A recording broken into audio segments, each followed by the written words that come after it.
अस्सलाम वालेकुम नाज़रीन, मैं हूं फरूख अब्बास और चैनल है न्यूट्रल बाय जावेद चौधरी। नाज़रीन, कुछ बहुत ही स्पेशल न्यूज़ लेके आपके सामने हाजिर हैं। सबसे पहली खबर जो आज आपको बताने जा रहे हैं वो है जनरल फैज़ हमीद गवाही देने जा रहे हैं इमरान खान साहब के खिलाफ, और इस गवाही के बाद इमरान खान साहब के साथ क्या होगा ये जानिएगा। और आपको ये बताएंगे जी कि बेजा तनकीद का सिलसिला जारी है फील्ड मार्शल के ऊपर, पीटीआई की जानिब से की जा रही है। इमरान खान साहब की ही ट्वीट्स को और उनकी चीज़ों के साथ कुछ स्पेशल करके इस तनकीद को किया जा रहा है। ये क्या है ये भी आपको बताएंगे। साथ आपको ये बताएंगे जी कि जो जमाइमा खान साहब का अहलिया इमरान खान साहब की, उन्होंने एक रिक्वेस्ट कर दी है, स्पेशल रिक्वेस्ट किया है एलॉन मस्क से। वो क्या है ये भी जानिएगा। और उसके बाद आपको जो बहुत ही एक ज़बरदस्त खबर बताने जा रहे हैं आज हम, वो है तालिबान के हवाले से। तालिबान की अकड़ ठिकाने आ गई है। किस तरह से आ गई है? वाकई लग रहा है कि तालिबान के साथ कुछ हो गया है और उन्हें सुधरना पड़ रहा है। ये पूरी खबर बड़ी डिटेल से आपको बताएंगे कि एक्चुअल में ये हुआ क्या है, ये जानिएगा। फिर आपको ये बताएंगे जी कि भारत के साथ बड़ा जुल्म हो गया है। शहबाज शरीफ साहब ने मोदी की छाती पे मूंग दल दिया। ये बहुत ही जबरदस्त और मजे की खबर है, यकीनन आप बड़ा एंजॉय करेंगे इसको कि ये खबर है क्या। ये बेसिकली खबर दो पार्ट्स में है, लेकिन है बहुत ही कमाल की चीजें इसके सामने आई हैं। भारतीय मीडिया के प्रोपेगेंडे का मुंह तोड़ा गया है और एक अचीवमेंट है पाकिस्तान के लिए और एक हजीमत है भारत के लिए एक पूरी। ये जानिएगा इसके अंदर क्या है। और फिर आपको ये बताएंगे कि ऐसे लग रहा है कि जैसे रशिया यूरोप पे हमला कर सकता है। ये क्यों हो रहा है? ये हम नहीं कह रहे, यूरोप खुद कह रहा है। और अगर ये हुआ तो समझें ये दुनिया शायद रहने लायक नहीं बचेगी। तो ये होंगी आज की हमारी खबरें। अब चलते हैं इनकी डिटेल की तरफ। तो सेनेटर फैसल वाडा साहब का दावा है, उनके दावे आजकल बिल्कुल दुरुस्त साबित हो रहे हैं, उनकी पेशन गोइयां आजकल बिल्कुल ठीक साबित हो रही हैं। जो वो कह रहे हैं वही हो रहा है। एक टीवी चैनल के साथ गुफ्तगू करते हुए उन्होंने फरमाया कि जी जनरल फैज हमीद जो है वो इमरान खान साहब के खिलाफ गवाही देने जा रहे हैं। और ये गवाही किस पे होगी जी? 9 मई की मनसूबाबंदी के हवाले से होगी। और इस पर जो अमल दरामद हुआ था, ये पूरा मतलब ये सिनेरियो डिस्कस होगा कि 9 मई की मनसूबाबंदी कैसे हुई थी और इस पर अमल दरामद कैसे किया गया था। और बतौर वजीर आजम जो अहकामात देते रहे वो डायरेक्टली इमरान खान साहब जो अहकामात देते रहे जनरल फैज हमीद को, और बाकी जगहों पर जहां जहां इस तरह की इंसर्जेंसी पैदा हुई या जहां जहां पे इमरान खान साहब ने प्रॉब्लम क्रिएट करने की कोशिश की, तो वो तमाम चीजें जो हैं वो जनरल फैज हमीद बताने जा रहे हैं इस वक्त। और ये गवाही इमरान खान साहब के खिलाफ होगी। और अगर ये गवाही हो जाती है तो यकीन माने बहुत बड़ा मसला खड़ा हो जाएगा इमरान खान साहब के लिए।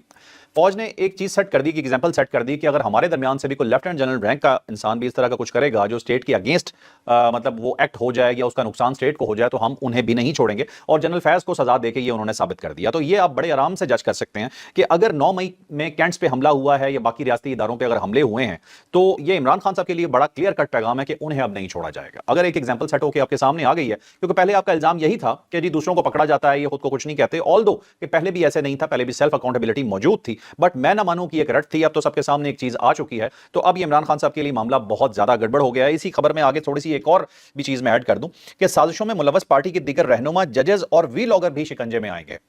तो जिसने जो जो किरदार अदा किया है, अब ये लग रहा है कि वो तमाम चीजें जनरल फैज हमीद की गवाही के बाद अब सामने आएंगी और इन तमाम लोगों की शामत आएगी जिनके बारे में मैं आपको बता रहा हूं। तो ये एक खबर है जो बड़ी सेंसिटिव खबर भी है, लेकिन बहरहाल इमरान खान साहब के लिए कुछ अच्छी खबर इसके अंदर नहीं है। अब एक चीज आपको और यहां डिस्कस करता चलूं कि जनरल आसिम मुनीर के हवाले से फील्ड मार्शल पर बेजा तनकीद का सिलसिला जारी है। होता क्या है, इमरान खान साहब से जो लास्ट मुलाकात होती है उसी के छोटे छोटे टुकड़े काट के उनकी तहरीर के बाद में थंबनेल्स वगैरह लगा के और उसे नई एक पैकिंग दे के पीटीआई के ऑफिशियल पेज पे जारी करते रहते हैं। और वो तमाम तर आजकल जो मरकूज है वो तनकीद जो है वो फील्ड मार्शल के हवाले से अभी भी फजूल किस्म की एक वो आर्गूमेंट्स दिए जा रहे हैं, जिसमें कहा जा रहा है कि मगरब को खुश करना चाहते हैं, इंटरनेशनल मुजाहिद बनना चाहते हैं, अफगानिस्तान के लोगों को यहाँ से बुरी तरह से निकाल दिया गया, उन पर हमले किए गए, जैसे दहशतगर्दी बढ़ेगी। सबसे पहली बात तो यह है कि अफगानिस्तान के लोगों को यहां से निकाला इसलिए गया क्योंकि वो गैर कानूनी तौर पे रह रहे थे और दहशतगर्दी बढ़ी हुई थी, बढ़ रही थी, तो उन्हें निकाला गया ताकि इस दहशतगर्दी को कम किया जाए। लेकिन बहरहाल जी, अब जिन्होंने तनकीद बराए तनकीद करनी है उनका तो आप कुछ भी नहीं बिगाड़ सकते।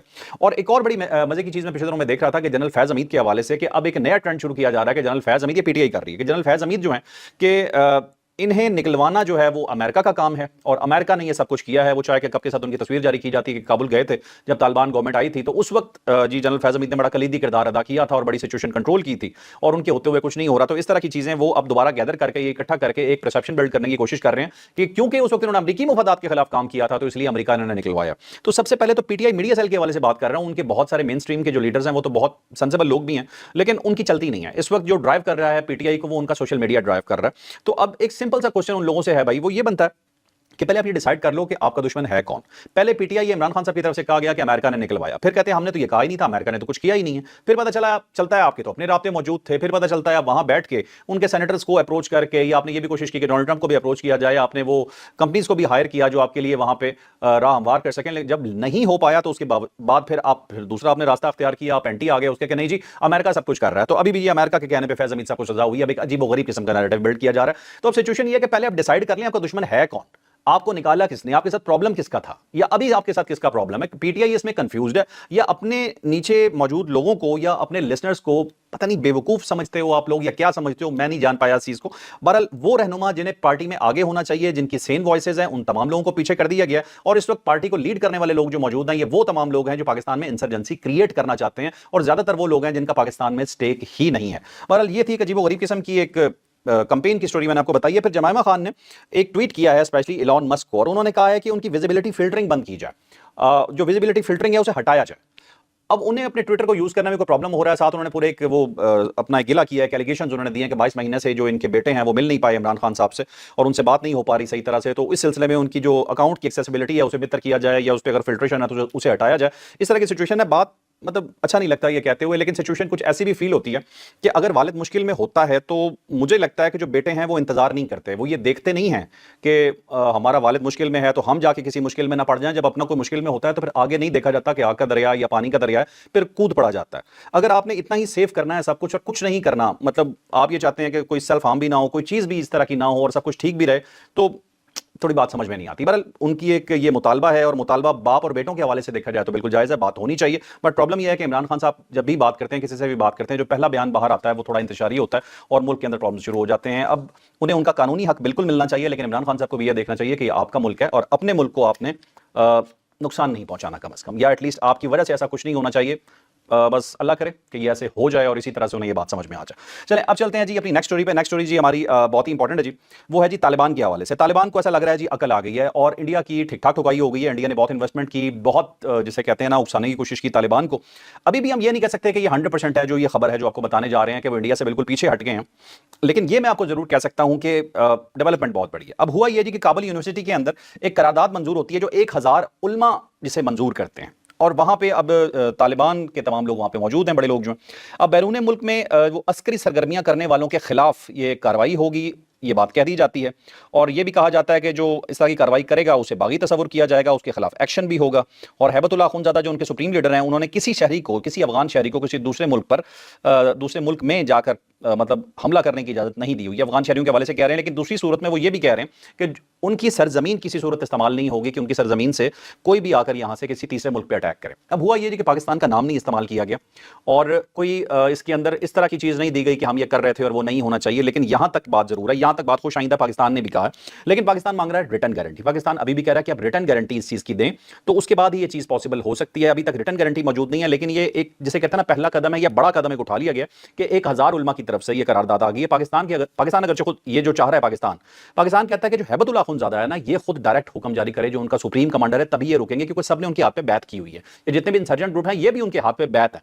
अब मसला सारा यहां फंसा हुआ है। अब उलमा ने कह दिया है, अब देखते हैं कि इस कहने का कितना असर होता है। हो सकता है जो हैबतुल्लाह अखुंज़ादा किसी ब्लैकमेलिंग या किसी वजह से ना कह पा रहा हो सकता है अब उन्होंने उलमा के जरिए कहलवा दिया हो, और ताकि इसका एक इंपैक्ट हो जाए, और उसके बाद अगर ये फिर भी अपनी कार्रवाइयां जारी रखते हैं तो एक अफगान गवर्नमेंट या तालिबान के पास एक हक हासिल होगा कि वो इनके खिलाफ कार्रवाई कर सकें, या उन्हें कोई डर होगा कि ये कार्रवाई हो सकती है। तो ये फायदा होता है जी स्ट्रेटेजिकली चलने का। पाकिस्तान ने जब गैर कानूनी तौर पर जो मुकीम यहाँ पे अफगान बाशिंदे थे उन्हें निकाला, फिर बॉर्डर्स बंद किए, क्योंकि बॉर्डर्स का खुलना या तिजारत का खुलना हमारे पाकिस्तानियों के खून से ज्यादा अहम नहीं था। जब एक प्रेशर सिचुएशन डेवलप हुई तो उसके बाद शायद उन्हें भी थोड़ी सी चीज पे अकल आई। भारत अगरचे अभी जोर डाल रहा है, अभी भी इंटरनेशनली पाकिस्तान को बदनाम करने की कोशिश कर रहा है, कह रहा है कि पाकिस्तान को तजारती दहशतगर्दी कर रहा है।